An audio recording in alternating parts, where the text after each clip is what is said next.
ഇന്നലെയൊക്കെ നമ്മൾ വളരെയധികം ചർച്ച ചെയ്ത വിഷയം തന്നെയായിരുന്നു തിരുവനന്തപുരം മാറനല്ലൂരിലെ അങ്കണവാടിയിൽ വീണ് കുഞ്ഞിന് ഗുരുതരമായി പരിക്കേറ്റ സംഭവം.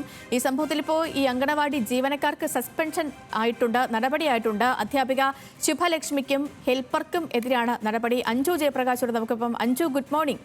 ഈ കുഞ്ഞിൻ്റെ അച്ഛൻ്റെ പ്രതികരണമാണ് ഇന്നലെ നമ്മൾ കേട്ടത്. അദ്ദേഹം ഈ പറയുന്നൊരു കാര്യം, കുഞ്ഞ് രാവിലെയോ മറ്റോ വീണതാണ്, കസേരയിൽ നിന്ന് പുറകോട്ടടിച്ച് കുഞ്ഞ് വീഴുന്നു. ഈ വിവരം വീട്ടിലെ കുഞ്ഞിൻ്റെ എനിക്ക് ബ്രദറാന്ന് തോന്നുന്നു അല്ലേ, കുഞ്ഞിൻ്റെ സഹോദരൻ വീട്ടിൽ പറയുമ്പോഴാണ് ഇവർ അറിയുന്നത് പോലും.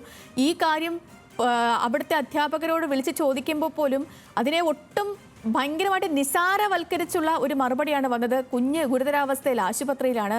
ഇപ്പോൾ നടപടി ഉണ്ടായിരിക്കുന്നു. നടപടിക്ക് വിധേയമായത് ഈ വിഷയം തന്നെയാണോ നടപടിക്ക് കാരണമായിരിക്കുന്നത്? ഒപ്പം കുഞ്ഞിൻ്റെ ആരോഗ്യനില സംബന്ധിച്ച് എന്തെങ്കിലും വിവരങ്ങൾ കൂടി ലഭ്യമാവുന്നുണ്ടോ? Sethu, good morning.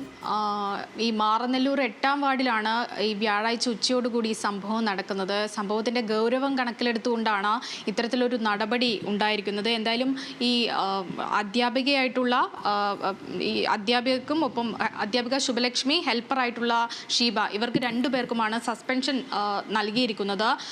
ഇവർക്ക് ശനിയാഴ്ച മെമ്മോ നൽകിയിട്ടുണ്ടായിരുന്നു. ഇന്നാണ് അവർ തിരിച്ചു മറുപടി നൽകേണ്ടിയിരുന്നത്. പക്ഷേ ആ മറുപടിക്ക് കാത്തു നിൽക്കാതെയാണ് ഇപ്പോൾ ഇരുവർക്കും സസ്പെൻഷൻ നൽകിയിരിക്കുന്നത്. അതായത് ഗുരുതര കൃത്യവിലാപം ഉണ്ടായെന്ന് സൂപ്പർവൈസറും CDPOയും റിപ്പോർട്ട് നൽകിയിട്ടുണ്ട്. അതിനെ തുടർന്നാണ് സസ്പെൻഷൻ ഉടനടി തന്നെ ഇപ്പോൾ നൽകിയിരിക്കുന്നത്.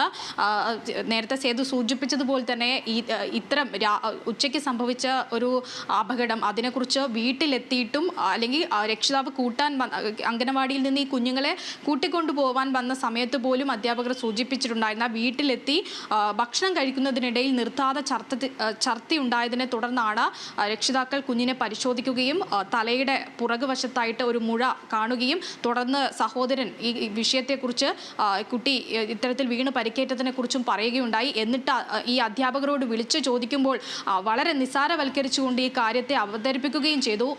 ഇത് ഗൗരവം കണക്കിലെടുത്തുകൊണ്ട് തന്നെയാണ് ഇത്തരത്തിൽ ഇങ്ങനെ ഒരു സസ്പെൻഷൻ നടപടി ഉടനെ നൽകാൻ വേണ്ടി തീരുമാനം ആയിരിക്കുന്നത്. ഇതിൻ്റെ ഗൗരവം മനസ്സിലാക്കിക്കൊണ്ടാണ് വിശദീകരണത്തിന് പോലും കാത്തു നിൽക്കാതെ ഇത്തരത്തിൽ സസ്പെൻഷൻ നൽകിയിരിക്കുന്നത്. സേതു.